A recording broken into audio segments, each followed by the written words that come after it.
নমস্কার বন্ধুরা, take experiment চ্যানেলে আপনাদের স্বাগতম। তো যারা নতুন দেখছেন আমার ভিডিও তাদের জন্য বলতে চাইবো, দেখুন এই চ্যানেলে কোনো ধরনের ফেক ভিডিও কিন্তু আপলোড করা হয় না। যারা পুরনো ভিউয়ার্স তারা তো জানেনই।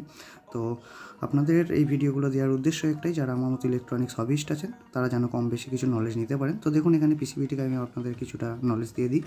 তো এখানে দেখুন মেন 220 ভোল্টে ইনপুট হচ্ছে এবং ছোটো ছোটো চারটে ডায়োড আপনি দেখতে পাবেন, যেটি দিয়ে ব্রিজ বানানো আছে এবং একটি মেন ফিল্টার ক্যাপাসিটার রয়েছে, এটি দ্বারা ডিসি হচ্ছে। এরপর দেখতে পাচ্ছেন এখানে একটি 1307 ট্রানজিস্টার রয়েছে এবং সেটিকে ড্রাইভ করার জন্য আরেকটি ট্রানজিস্টার ইউজ করা হয়েছে।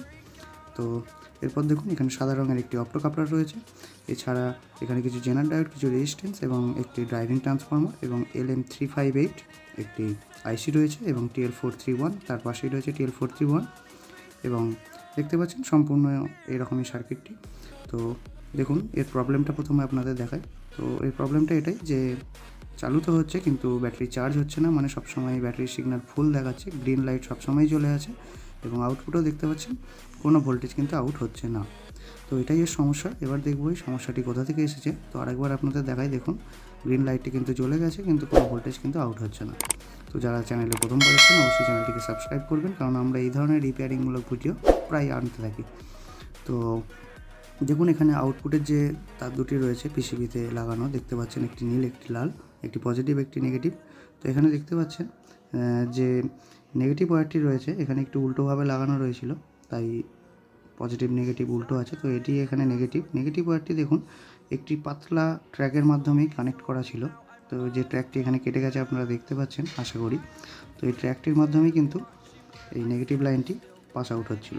তো এখানে আমি আপনাদের চেক করে দেখাবো যে এই ট্র্যাকটি যে কেটেছে এর আগে এবং এর পরে ভোল্টেজ আমি পাচ্ছি কি না। যদি ভোল্টেজ পেয়ে যাই তো ভালো, যদি না পাই তো পরবর্তী সিচুয়েশানটা আপনাদের দেখাবো।